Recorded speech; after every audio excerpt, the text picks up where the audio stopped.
चिपका देते हैं। गंदी तस्वीरें होती हैं उनमें वो महिलाओं की फोटो या किसी की फोटो चिपका देंगे परेशान करने के लिए। वो देखते हैं कि रात में कौन ऑनलाइन आता है तो उसको भी मॉनिटर करते हैं परेशान करने के लिए, वो पैसे मांगते हैं। तो हमेशा आप ध्यान रखिए कि कभी भी फेसबुक पे अनजान व्यक्ति से दोस्ती ना करें, इंस्टाग्राम में अनजान व्यक्ति से दोस्ती ना करें। मैं बहुत ही सिंपल लैंग्वेज में बताने की कोशिश कर रहा हूँ। दूसरी चीज है, हमेशा ध्यान रखिएगा कि आजकल एक बहुत बड़ा फ्रॉड हो गया है फेसबुक पे, जहां पे क्या हो रहा है कि लोग को कहा जा रहा है कि कभी भी आपको बैंक से फोन नहीं आता तो कभी भी आप अपना व्यक्तिगत या बैंकिंग डिटेल फोन पे शेयर मत करें, यानी कि अपना पासवर्ड, ओटीपी, पिन कभी किसी को आपको ऑनलाइन शेयर नहीं करना, फोन पे शेयर मत करना है, कोई भी कोड आपको शेयर नहीं करना, क्लिक नहीं करना है। कारण है कभी भी कोई, आप लोग इनकी स्पेलिंग लिख लीजिए। पहला ऐप है एनीडेस्क, ANYDESK। दूसरा है क्विक सपोर्ट, QUICKSU। बोलो आप बोलो। Sir I am from Aastha Kiran Nai Roshni. Sir I want to ask you, sir मेरा एक क्वेश्चन है आपसे कि जैसे एक बार मेरा नंबर था कि वो वायरल हो गया था फेसबुक पे और उसमें एंजल प्रिया करके आया था, मेरा नंबर वायरल हो गया, काफ़ी मुझे कॉल आई थी। फिर मैंने कॉल किया था, उस पर FIR भी कराया था, लेकिन उसका कोई रिस्पांस मुझे नहीं मिला था। और फिर वो मतलब कुछ टाइम तक मेरा 2-3 मंथ तक मुझे फ्रॉड कॉल आते रहे अननोन नंबर से, लेकिन उसका मतलब उसके लिए क्या कर सकते हैं हम लोग ऐसे? ये ना आपका नंबर जो है किसी ने शेयर कर दिया और आपका नंबर जो है किसी ने फेसबुक या टेलीग्राम में डाल दिया। आजकल ये कंप्लेन बहुत आ रही है कि महिलाओं का नंबर लोग डाल देते हैं। तो उसमें 2-3 चीजें आपको करनी है। एक तो जो मैंने आपको अभी वेबसाइट बताई है, जो साइबर क्राइम वाली ना, national cyber crime reporting portal, वहां पे वुमेन एंड चाइल्ड के लिए एक ऑप्शन है कि आप वहां पे कंप्लेन दर्ज करा सकते हो। और वहां पे एक ऑप्शन है एनोनिमस होने का। एनोनिमस का मतलब ये होता है गोपनीय रहने का। तो आप गोपनीय रहकर अपनी वहां पर शिकायत दर्ज करा सकते हो। Okay sir, thank you sir. Thank you sir. हाँ पूछो, आप पूछो। सर मेरी मम्मी ने एक किस्त जमा कर दी थी सहारा में, और उन्होंने पूरी किस्त जमा कर दी, बट वो अब मिल ही नहीं रहा है। मैडम आपका भी ना वही सवाल है जो वहाँ पे उसने बच्ची ने पूछा था। सेम क्वेश्चन है कि आपने एक फर्जी स्कीम या फर्जी इन्वेस्टमेंट मॉडल में पैसा लगा दिया है। तो अगेन मैंने कोई जागरूकता के लिए बोला है कि आप कृपा करके कोई भी व्यक्ति आए कि वो पैसा आपका डबल कर देगा, आपका पैसे इतने ब्याज में देगा, उनकी बातों में मत फंसिए। आप ऑफिशियल जो भी बैंकिंग एंटिटी होती है या लोन एंटिटी जो भी होती है, बॉडीज होती है, उन्हीं के पास जाइए। ऐसी कोई भी कंपनी के ऑफर में या किसी के लोगों की बहकावे में मत आइए।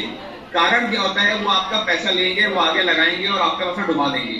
तो हमें इस चीज से बच के रहना है। फोन हैक में जैसे भी आपको मैंने बताया ना कि व्हाट्सएप हैकिंग से होता है। आपको कभी भी अपना कोई भी अनजान, अभी मैंने आप सबको लिखवाए हैं 4-5 ऐप, आपको उन ऐप्स को डाउनलोड नहीं करना है। एक बोले पिन नंबर बता दो, OTP बता दो, आपको कभी शेयर नहीं करना। तीसरी चीज, कोई भी अनजान लिंक आए उस पर क्लिक नहीं करना है। I have a question regarding HTTP and HTTPS. Sir, all the HTTP websites are fraud or not? इसमें जैसे आपको मैंने बताया था लेक्चर में भी ना, अच्छी बात है आपको इसकी नॉलेज है। जो HTTPS होता है, S का मतलब होता है सिक्योर, ठीक। जो HTTPS वेबसाइट होती है वो ज्यादा सिक्योर होती है, परंतु अगेन 100% गारंटी किसी की नहीं। जो HTTP वेबसाइट होती है वो अनसिक्योर होती है, परंतु उसकी भी गारंटी नहीं है कि वो फर्जी होगी या जेन्युइन होगी। बस मेरे कहने का मतलब ये था कि अगर HTTPS है, HTTP नहीं है, तो जो मेरा भरोसा है वो HTTPS पे ज्यादा होगा। Hello sir. जी हेलो सर, मैं सोनिया हूँ आस्था किरण से। और थैंक यू सो मच, आपने इतनी अच्छी जानकारी दी आस्था किरण और IFC के बच्चों को। तो थैंक यू सर। मैं बहुत दिन से ढूंढ रही थी कि कोई मुझे ऐसे मिले जो इन बच्चों के अवेयर करे, और ये बहुत ज़रूरी है सर। हमारे पास भी कंप्लेंट्स आती रहती हैं, लोग बताते रहते हैं। आज मेरे 3 फ्रेंड्स के पैसे चले गए हैं, या उन्होंने कुछ ऐसे अमेजोन का कोई भी कॉल सेंटर में भी मुझे पता है नहीं होता है, या मिंत्रा का उन्होंने गूगल से निकाला अपना वहाँ से नंबर और उस पर किया, उससे उनका फ़ोन हैक हो गया और 50,000 रुपीज़ उनके सामने ही चले गए सर। तो सर तो ये बहुत ही ज़रूरी है, ऐसे सेशन बहुत ज़रूरी है। मुझे ऐसा लगता है। और बहुत अच्छी जानकारी सर आपने दिया, तो thank you so much sir. और हम चाहेंगे कि क्योंकि ये एक शॉर्ट टर्म में हमारे कुछ बच्चे हैं, मगर जुलाई में सर हमारे फुल फ्रेश स्कूल खुल जाएगा, तो मैं चाहूंगी एक बार फिर से सर आप इनके पेरेंट्स के साथ सेशन लें। सबसे पहले मैं धन्यवाद करूंगा मैम शर्मिला मैम का, क्योंकि वो मैम मेरी स्कूल टीचर भी रही है, मुझे ज्योग्राफी पढ़ाती थी, तो मैं टीचर्स को याद करता हूँ, तो सबसे पहले उनका धन्यवाद। उसके बाद मैं सोनिया मैम को और रोहित को धन्यवाद कहता हूँ कि आप लोगों ने जो भी ये एनजीओज हैं वो उनसे मेरे को संपर्क कराया। तीसरी चीज बच्चों को धन्यवाद करता हूँ, क्योंकि मुझे थोड़ी सी एक्सपेक्टेशन थी कि मैंने एक्चुअली में बहुत सिंपल लैंग्वेज में पढ़ा दिया आप लोगों को, और मैंने कुछ ज्यादा ही जल्दी और काफी स्लाइड्स मिस कर दिया। बट मुझे बड़ा गर्व और बहुत ही खुशी की बात है कि एनजीओ ने इतनी अच्छी एजुकेशन दी है कि आप लोगों ने जो क्वेश्चन पूछे उससे मुझे पता चल गया कि आपका जो लेवल ऑफ नॉलेज है और जो अवेयरनेस है बहुत अच्छा है। Hello, my name is Ritika and I am student of Aastha Kiran Nai रोशनी।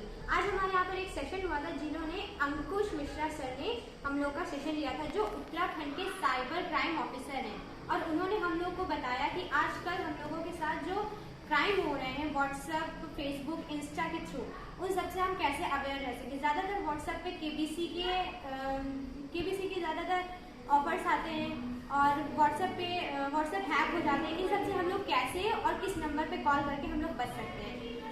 वो नंबर क्या है? इसका नंबर है 1930। इस नंबर पे कॉल करके हम इन सभी क्राइम से बच सकते हैं। और इसके और भी इन सब ने अंकुश सर ने हम लोगों को इन सब चीज़ों के बारे में अलर्ट किया। Thank you. My name is Samrita Singh, I studying in 9th class from Aastha Kiran Roshni. आज हम लोग का एक साइबर क्राइम सेशन हुआ था, जिसमें हमारे अंकुश सर हैं जो उत्तराखंड के अभी साइबर क्राइम ऑफिसर हैं। उन्होंने हम लोग को ये बताया था कि जो अगर किसी फाइनेंशियल फ्रॉड होता है तो हम लोग 1930 पर कॉन्टेक्ट करें और अपनी इन्फॉर्मेशन निकाल सकते हैं। Thank you. Hello, my name is Sanshika Singh. आज हमने साइबर क्राइम के बारे में पढ़ा था, जिसमें अंकुश मिश्रा सर ने, जो साइबर क्राइम के ऑफिसर हैं, उन्होंने हम लोग को बहुत सारी नॉलेज थी। हमें इसको लेके बहुत अच्छा लगा था कि जैसे हमारा QR कोड है उसको किसी को नहीं देना चाहिए। हमारे जो जैसे कि OTP ये सब आते हैं तो इनको नहीं देना चाहिए, क्योंकि इससे बहुत सारे क्राइम होते हैं, फाइनेंशियली क्राइम एंड जब पोर्नोग्राफी होती है, जैसे कि लोग गंदे वीडियोस देखते हैं, उसको नहीं देखना चाहिए। उसकी भी वो होता है कि इससे जेल होती है, तो हमें ये सब चीजें नहीं करनी चाहिए। आज हम लोग ने ये सीखा था। और इंस्टाग्राम पे या व्हाट्सएप इंस्टाग्राम पे में जिसे नहीं जानते उससे बात नहीं करनी चाहिए, चैट कर, जिसे कुछ लोग होते हैं हैक कर लेते हैं, उसके बाद में कुछ भी गलत करते हैं, इसलिए हम लोग को इंस्टाग्राम पे वो नहीं करना चाहिए चैट। हमें सोशल मीडिया से बहुत अवेयर रहना चाहिए। किसी को अपना नंबर नहीं शेयर करना चाहिए। अगर कोई भी अपना पर्सनल किसी के पास अपना नंबर भी आ गया, अगर शेयर हो गया, उसने मुझे कॉल किया है, तो हमें उसको रिपोर्ट करके ब्लॉक कर देना चाहिए। और जो इससे फाइनेंशियली प्रॉब्लम हो जाती है, कई लोग हैक करके फाइनेंशियल हमारे पैसे निकाल लेते हैं, तो हमें उसके लिए नंबर भी बताइए 1930। उससे कि हमें जो हेल्प मिलती है कि हम लोग रिपोर्ट करवा सकते हैं कि हमारे पैसे निकाल लिए गए हैं, ये भी हमें बताया गया था। और हमें इससे भी अवेयर रहना चाहिए, जो लोग होते हैं जैसे कहते हैं कि तुम पैसा दो हम तुम्हारा डबल कर देंगे, इसमें हमें नहीं फंसना चाहिए। वो लोग कहते हैं बाद में फिर इसको नहीं करते हैं, तो इसलिए हमें इससे अवेयर रहना चाहिए। कंपनियों से हमें अवेयर रहना चाहिए। Thank you so much.